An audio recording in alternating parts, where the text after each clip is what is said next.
Apporter un message de soutien à mes camarades de Southern Madine et mes amis même, qui partent aujourd'hui du port de l'Estac à Marseille pour rejoindre du coup ces 80 bateaux de la Global Sumud en Sicile ou au sud de l'Italie.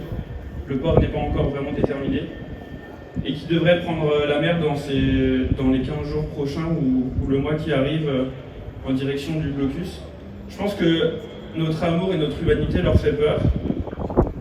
Et cette peur-là, elle est juste ici de la solidarité que nous avons entre tous et tous, contre l'oppression, contre la colonisation et contre l'impérialisme. Merci.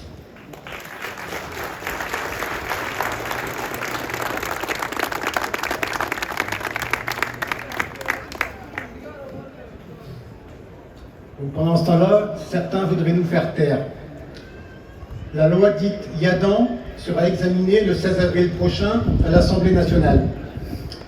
Madame Yadan est la députée de la 8e circonscription des Français de l'étranger, ayant succédé à M. Meyer Habib. Elle a globalement les mêmes positions de défense inconditionnelle d'Israël. Cette loi Yadan est censée lutter contre les formes renouvelées de l'antisémitisme. L'objectif est louable.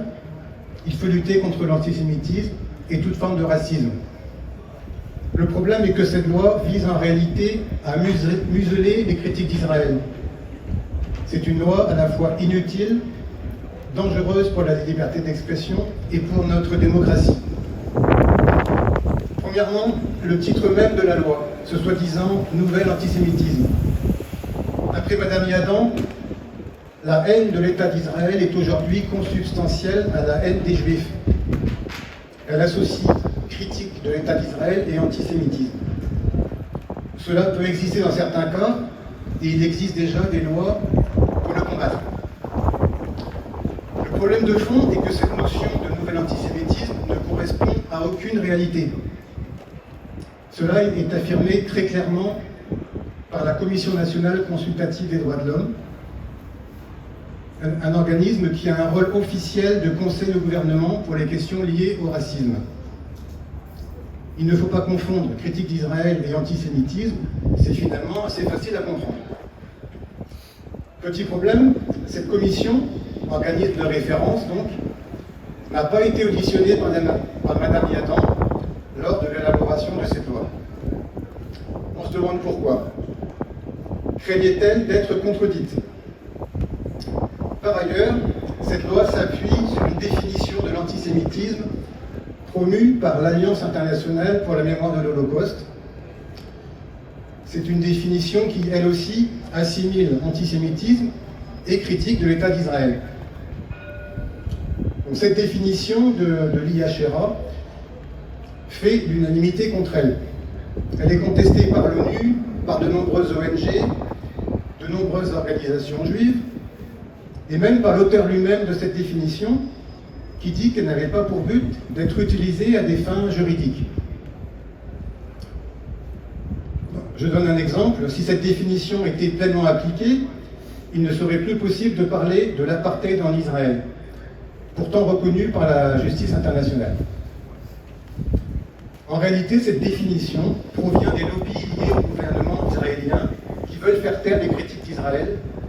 Cela est parfaitement documenté et il y a depuis plusieurs années maintenant un lobbying intense pour faire adopter cette définition au niveau de l'Union européenne et au niveau des États. Donc pour en terminer sur les généralités, une citation issue d'une tribune signée par 10 associations juives parue dans le journal Le Média. Par l'assignation identitaire des Français juifs et juifs dont elle est porteuse, cette proposition de loi les expose alors qu'elle prétend les protéger. Donc, force est de constater qu'il n'y a aucun consensus dans la communauté juive elle-même, alors que cela devrait être le cas sur un tel sujet.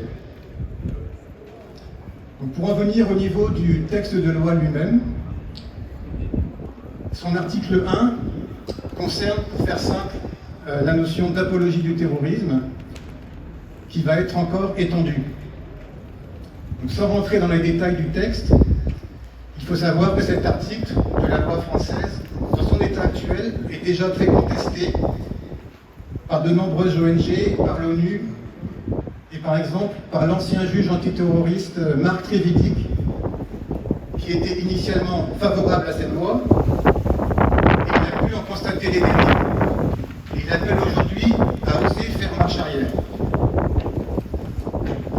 Aujourd'hui, de nombreuses personnes, syndicalistes, militants, sont sous le coup de procédures abusives pour apologie du terrorisme. Si ce projet de loi passe, pourra-t-on encore dire qu'un peuple opprimé a le droit à la résistance, tel que défini par le droit international? À coup sûr, les procédures bâillons vont pleuvoir. L'article 2 de cette loi introduit une nouvelle infraction qui incrimine l'appel public à la destruction d'un État reconnu par la République française.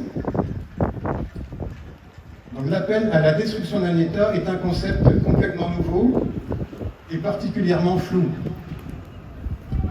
Par exemple, sera-t-il encore permis d'appeler à établir un seul État binational en Palestine?